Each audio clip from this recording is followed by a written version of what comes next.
Hello, beautiful soul. Thank you so much for watching. My name is Lauren. You probably don't know me. This is a new account and I'm doing my first ever kind of collective reading on YouTube. I work very differently with cards. I kind of work much more with the symbology. I never, unless I'm working with tarot, I never go with the meaning in the book. I kind of use my own intuition. And as we head towards the solstice, the question I'm asking the cards is, what does your soul most want you to know this week as we're heading into solstice? I am shuffling the cards. I'm going to pull 3 cards. I'm going to show you each card, the actual card, not this pick a card, random back of card, 1, 2, 3, whatever. I'm going to show you the card. I want you to take a breath, trust your intuition, and notice which card you're drawn to. Don't overthink it. Trust your first instinct, because your instinct, your intuition, your gut instinct is always spot on. Card 1 is Teacher. Are you drawn to this card? Teacher. Card 2 is Caretaker. Oh, it's quite similar, isn't it? Are you drawn to the Caretaker card? I had this card come out for myself last week. And card 3 is Seer. Wow, love that. Also in my name. Okay, did you choose the Teacher card? I'm going to show it a bit more now on screen. We have learn, upskill, educate, and prepare. So as soon as I saw this card, the first thing I kind of felt and my intuitive hit around this card was actually the Hierophant, or the High Priest in Tarot. The Hierophant, or sometimes called the High Priest in Tarot, can indicate emerging mediumship abilities. So communicating with kind of people that have passed on, loved ones in spirit. And if you chose card 1, I feel this is a message for you around having trust. If there's a loved one in spirit you would like to communicate with right now, I would actually encourage you to do that yourself, as opposed to going to a medium. I mean, I used to do mediumship reading. I do the odd mediumship reading every now and then still. But based on my own personal experiences, the best messages I've ever received from my loved ones in spirit have been that they've come to me themselves. I haven't had to see a medium. And this is going back a long, long time, long before I ever joined a spiritual development circle or anything like that. So I'm really encouraging you, if you chose this card and you're thinking right now of a particular loved one in spirit, the message for this card, that what your soul is wanting you to know right now, is you can communicate with them yourself. You can talk to them. My dad passed away a long time ago. I chat to my dad, and you'd be amazed at the messages he gives me, and this works for everybody. It might be driving the car and his song will come on. My dad was a heavy smoker, so I'll get these wafts of tobacco.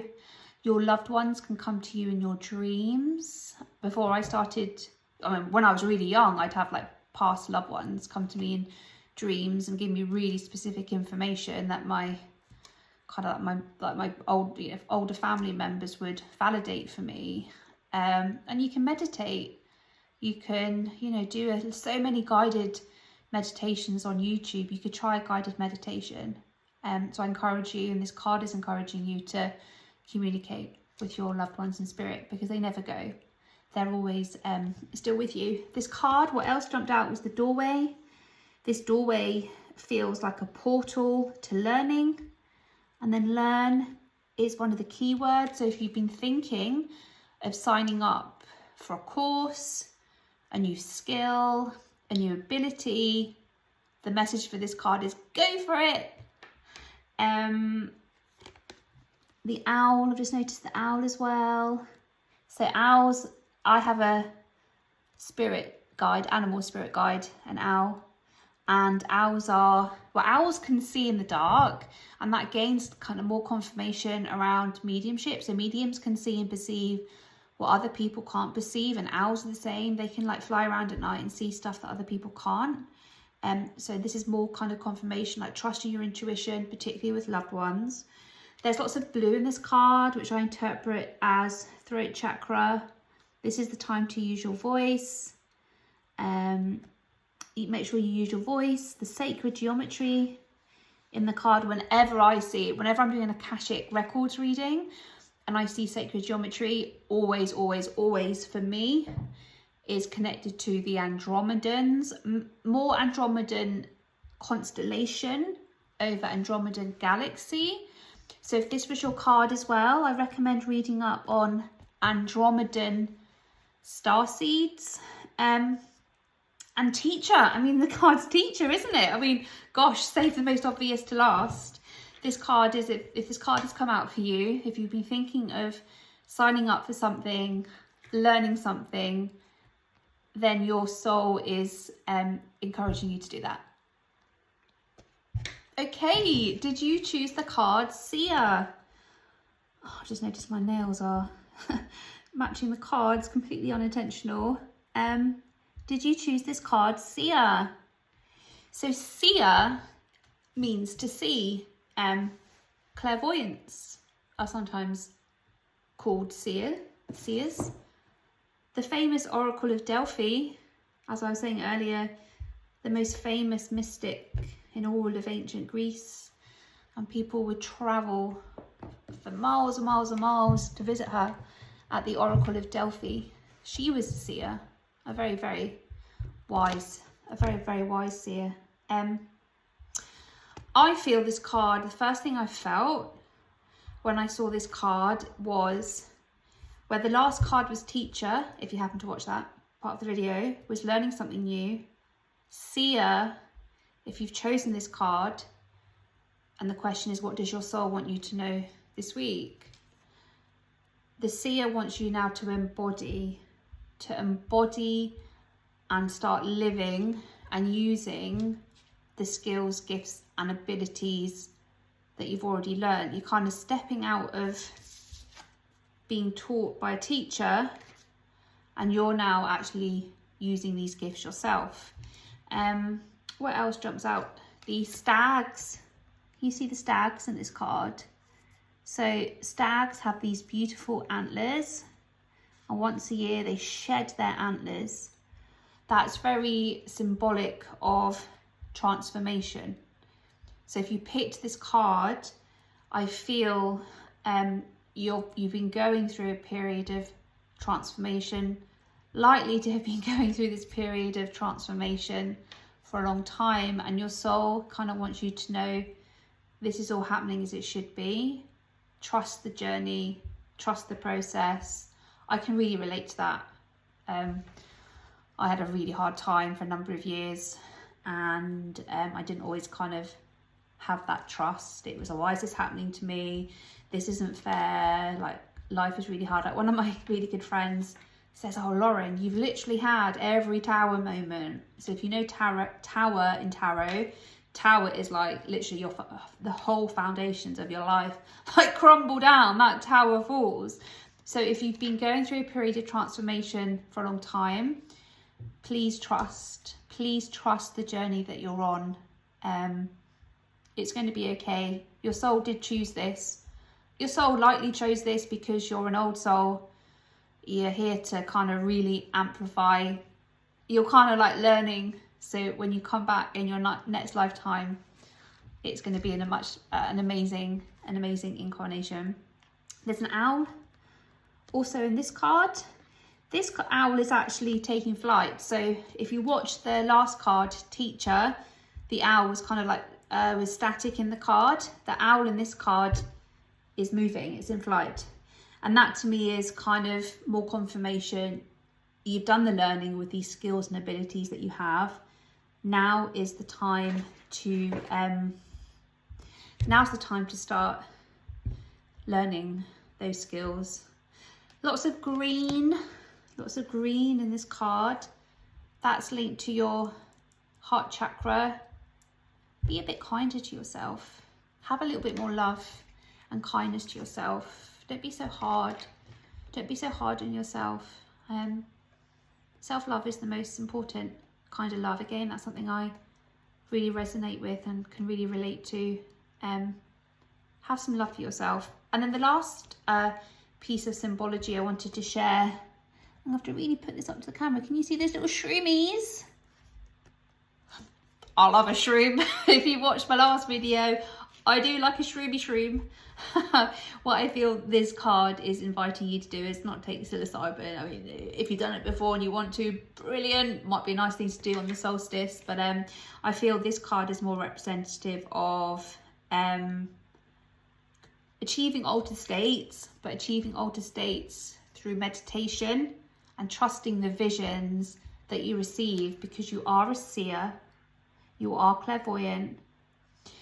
Sometimes when you receive a symbol, it might not be obvious. So much information online about the spiritual meanings of symbols. Could be an angel number, could be an animal, could be certain colours. Make a note of the symbols that you see, and you'll notice that you're seeing the same stuff over and over again. So I've been seeing snakes everywhere for quite a while, and I know that's because it's partly to do with transformation, partly to do with activating my kundalini. So if you have been seeing, or you start seeing certain things over and over again, trust it, dive into it. There'll be a message and meaning behind it. Okay, did you choose the card Caretaker? I found this card a little bit harder to read, I'm not gonna lie. Like I said at the start, there is a little guidebook with oracle cards. I don't use the guidebook. Like, my interpretation of the guidebook is the interpretation of the person that created the cards, and that's their truth.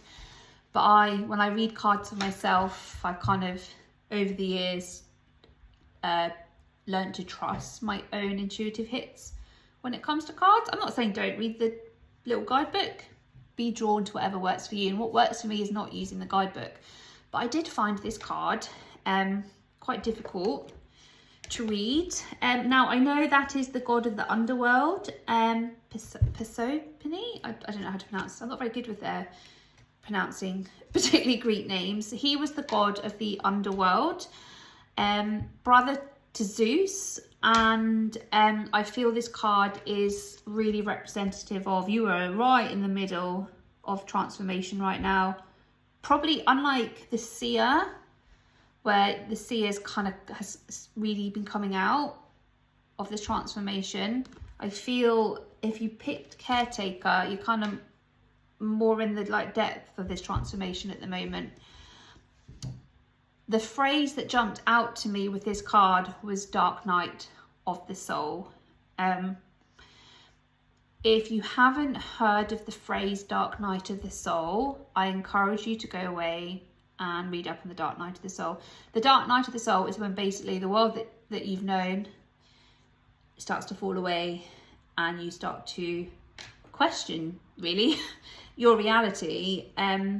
I had a massive dark night of the soul 2018. It kind of carried on to 2021. COVID was a catalyst for dark night of the soul for millions of people across the world. You start to see things very differently. You start to question kind of like the control systems. I would call it control systems. So you kind of start to question like politicians, governments, education system, all those kind of like deep-rooted institutions, those kind of macro institutions. If this resonates with you, there's a great website called Lone Wolf. I would encourage you to dive deep into Dark Night of the Soul. It can be a challenging period to go through. I'm so grateful for the Dark Night of the Soul I went through. It really changed my life. If you'd known me 6 years ago, my life was very different. A little longer than 6 years ago. I was married. I was in this big like corporate career, and I kind of left all of that behind because it just didn't resonate with me anymore. So I do encourage you to read up on A Dark Night of the Soul. I feel this card, because it's linked to the underworld, I feel it is linked to healing old wounds. In particular, there's some beautiful roots in this card. These roots are, you're going through this dark night of the soul, you're going through this huge spiritual transformation. Have trust. Those roots are so long. Those roots are building a really solid foundation for the amazing new life that you are bringing in. Don't worry about timescales. I mean, what is time? Time is like the biggest 3D construct going, right? So don't worry so much about kind of like how long you feel this has been going on for. Have trust in the process. And what I would encourage you right now, if you chose this card, if what I've spoken about resonates with you, is ground. Get more grounding in. Now, people talk about grounding, don't they? Walk barefoot on the grass, get a grounding crystal. Yeah, they're all great, but they didn't really work. Well, they did work for me, but I'll show you my grounding technique. So yoga, a lot of yoga. Basically, any yoga pose where you're on your feet are on the floor, balancing poses on your feet. If you like to do an Ashtanga practice, for example, you'll know those. You'll know the balancing sequence. Having to balance on your feet in a posture is fantastic for grounding. I actually find randomly the best way that I can ground my body is going for like a wild water swim. Either I'm so lucky I can walk to the beach in like 10 minutes from my front door, go for a wild water swim in the sea, in a river. That'd be maybe some ecstatic dance, like moving your body. Ecstatic dance. It's the solstice on Sunday. I'm in the northern hemisphere, so it's the summer solstice, and I'm going to an ecstatic dance. And ecstatic dance for sunrise. How amazing is that going to be? Not so much getting up at like 4 a.m, but get some grounding in. I would love some feedback. It's the first ever proper reading I've done like this on YouTube. If you've watched this, you chose a card, love you to drop a little comment, like, did it resonate with you? If so, how? If you wanted to subscribe to my new little channel, that would be amazing. If you wanted to share this video to others, like if you've got friends or family that you think would resonate with this reading, please send it to them. And yeah, I will post again soon. Thank you so much for watching.